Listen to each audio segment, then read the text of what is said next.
filosofía vital para la vida actual presenta: guerra, ¿por qué la necesitamos?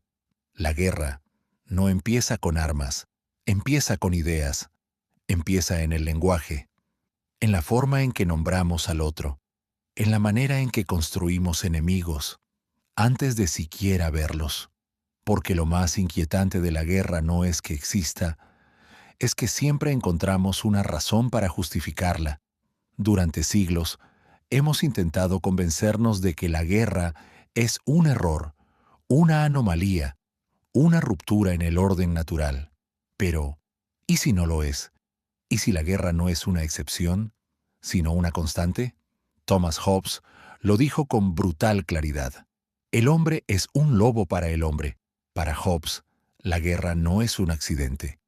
Es el estado latente de la humanidad, sin normas, sin estructuras, sin ese delicado equilibrio que llamamos civilización, volveríamos al caos, a la lucha de todos contra todos.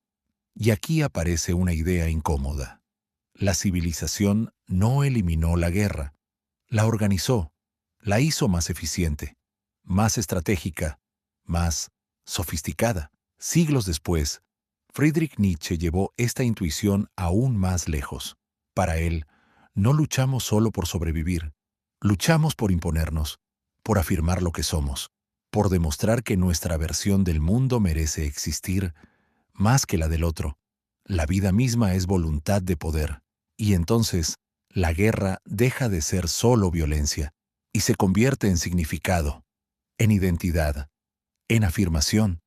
Pero hay algo aún más inquietante, porque muchas guerras no nacen del caos, sino del cálculo. Karl von Clausewitz lo expresó sin rodeos. La guerra es la continuación de la política por otros medios. No es irracional, no es impulsiva, es lógica. Cuando el diálogo se rompe, cuando el acuerdo fracasa, cuando el poder necesita imponerse, la guerra aparece, no como locura, sino como herramienta.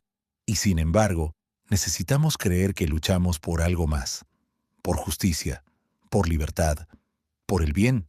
Por eso, pensadores como Tomás de Aquino y San Agustín intentaron darle un marco moral a la masacre, una idea peligrosa y seductora, la guerra justa. Pero aquí está la paradoja. Toda guerra cree ser justa, y ahí empieza el problema. Porque en el fondo no luchamos contra enemigos, luchamos contra interpretaciones, contra versiones del mundo que amenazan la nuestra. Y entonces la pregunta cambia. Ya no es ¿por qué hay guerras?, sino ¿qué hay dentro de nosotros que las hace inevitables? Sigmund Freud propuso una respuesta aterradora. Dentro de cada ser humano conviven dos fuerzas, una que busca crear, unir, construir, y otra que impulsa a destruir. La pulsión de muerte habita en todos nosotros. La guerra, entonces, no es solo un fenómeno externo, es un reflejo, algo más profundo, más íntimo, más humano. Hoy, las guerras ya no siempre se libran con armas, se libran con información, con narrativas, con algoritmos. Hoy puedes destruir a alguien sin tocarlo, sin verlo, sin siquiera conocerlo.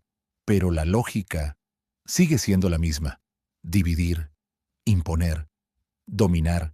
Y aquí llegamos a la idea más incómoda de todas. La guerra no revela lo peor del ser humano, revela lo que somos cuando dejamos de fingir.